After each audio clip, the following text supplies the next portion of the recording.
Do we have anybody that started this year single and is ending this year single? Please wave your hands in the comments, because I want to start this single journey with you. If you're single and you're searching, the question is, what are you searching for? There are 5 P's that you must be searching for. The partner is on number 4, and that's not even the final destination.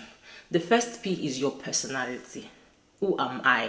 My name is Toluode, if you're seeing me for the first time, and I coach single ladies on how to date right and discover identity before marriage. Your personality is very important because you don't attract who you want, you attract who you are. So before you invite someone into your life, you have to be aware of the life you are offering. Someone said, I got married at 19 and I was divorced at 29 because I did not know who I was. Maybe at 19, she only knew a broken version of herself.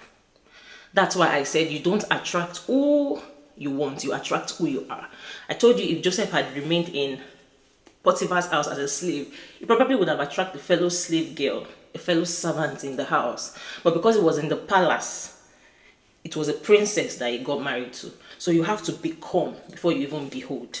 What is your personality? Not what they told you from home, not the insults, not the definitions of your past relationship, not what that guy has said to you that has broken your heart. That is not who you are.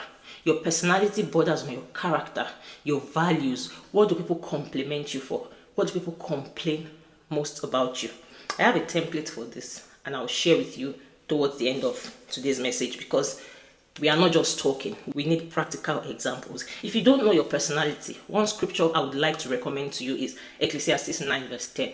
Whatever your hands find to do, do it with all your might. That's how you know that, oh, I'm a patient person. Oh, I'm hospitable. Oh, I prefer to connect with people virtually, not physically. And you discover your potentials. That's number 2.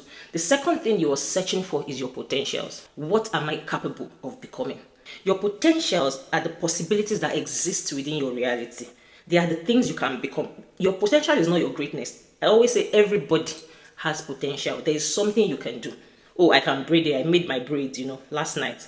I can fix my nails. I can make my dress. Those are potentials. It is untapped greatness inside of you. That's how I can define it. So what do you have inside of you? Because your potentials will set you on the path of purpose. So check within you, what potentials do you have? I can cook. I can sing, I can write, I can teach. And then whatever your hand finds to do, do it with all your might. The next P is purpose. You must search for your purpose. Why am I alive? That's the question of purpose.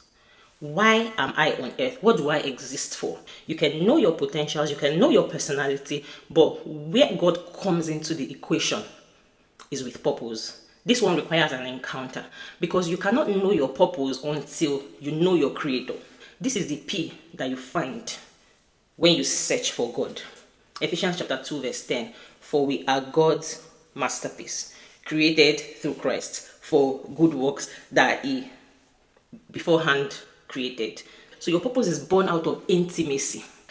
Purpose has to have the life-giving reason behind it. It is beyond you. It is beyond survival. It is beyond personal gains or just for me to do something to put food on my table. Purpose is something that you find in God. I cannot tell you your purpose. It's an inner knowing within you, but it starts from your personality. Like I said, it starts from your potentials, and it's a journey. It's progressive. You're not going to just discover it like, aha. Those moments can be there in seasons. Just like Joseph, he did not know that one day he would be sitting as the second in command in Egypt, but he had the dream, and his life was, going anyhow, but God was always in the equation. So that's why I always say you should have a sense of purpose before you get married. You will not exactly know that, oh, you're going to become the wife of a prime minister, or you would have an NGO to save widows, or you're going to take care of fatherless children. You might not know it exactly, but you have a sense of purpose. All this defines how you select a partner. So your purpose comes from a daily walk with God, and that's where identity is established. And I told you, like, your fulfillment in marriage, because people, they've painted marriage to ladies as a fairy tale, as the end. So that's why expectation does not match reality. It's the wedding that is the fairy tale. You understand? I'm not saying you should expect negative experiences. Like, there are happy marriages. You need to be very mindful of what you listen to, okay, on social media. Even what I'm telling you, if it doesn't sit well with you, filter some things off, scroll past. Yes, take charge of your life. Be the main character in your life. Don't let people that don't have a mind of their own, just toss you around. Have a mind of your own, I always say. So, not to digress, your purpose is what you find in your daily walk with God. People can tell you all sort of things to do. Proverbs chapter 19, verse 21, that says, many are the plans, many are your potentials, many are the things you want to do, and you're already on the right track, but it is the Lord's purpose that prevails. So you find purpose in your daily walk with God, your word study, your prayer life. That is how, that relationship with God now starts to be expressed through your life.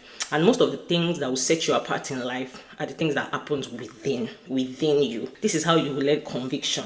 And that leads us to number 4. You meet your partner. You're not searching. Yes, you're searching, but you're not searching for your partner. Like, who is the guy? No.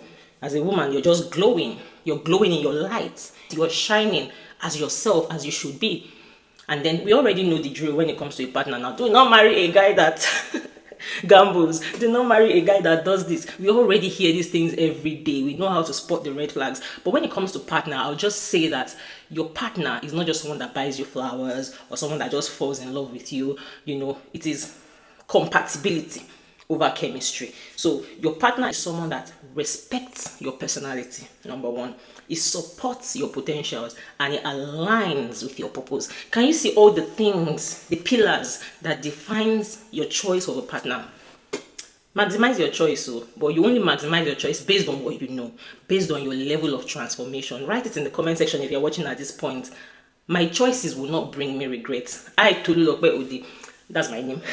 The choices I have made, my choices will not bring me regret. Rather, they will make me rejoice. So, your choice of partner is dependent on some factors. If you don't know better, you won't choose better. Now, the last P is permanence. You search for permanence. Permanence is about legacy. It's about posterity. What is going to outlive us? That's the question. Did I say the question for purpose? For purpose, it is, what am I alive for? Yeah, I've created a booklet, a 5-page booklet. Like, we are getting assignments from today's message. Yes, because we are getting serious with, the value that we want to place on our life in general, not just getting married. So permanence is about legacy, like I said. What outlives me? You don't just carry belle as a woman of value, as a woman that has all these things in place. No, you have godly seeds. Understand context. So for every child you bring into this world, you're passing down your convictions to them. This is where your purpose now finds expression with a partner. Your purpose is what determines the direction of your marriage, whether your posterity will give glory to God or it will not. So the booklet I have for you guys is a 5-page booklet that contains 7 questions each. So you're going to sit with each question. You have to download it, right? It's going to cost you money. It's going to cost you time. But most importantly, it will cost your ability to think, to sit with yourself. So you're going to click the link on my page, download it, and print it out. When you print it out, you have to sit with those 7 questions under each P. There are questions that I have tailored for you to answer under each P. Answer the questions. When you're done answering the questions, take a picture of your answers and send it to my email or my WhatsApp. Posterity is about what will outlive you. Your life is beyond you. Your union is beyond you. Whether you are intentional or not, you are dropping things into the world. You are dropping impact in one way or the other. Most of the things we enjoy today started from generations before us.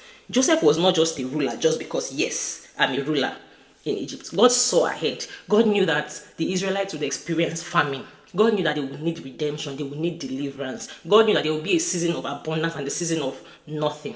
And then Joseph was strategically positioned. So when you begin to see your life as, purposeful, you're not just going to settle from a place of, survival, or I cannot pay my bills, or from a place of pressure, rather from a place of being grounded. Oh my God.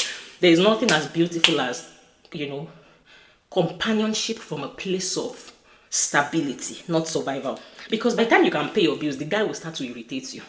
You'll be like, what else do you have to offer? Marriage is sweet though. Oh my God. When you get it right, you will just be, now you will define problem. That's how I can summarize it for you. Because there's really no problem. You're the one that will be looking for challenges. You can actually do the things that God has called you to do. And like I said, fulfillment comes from your walk with God and doing what He has called you to do. Thank you so much for watching. If you watched up until this point, write it in the comment section. My choices will not bring me regrets.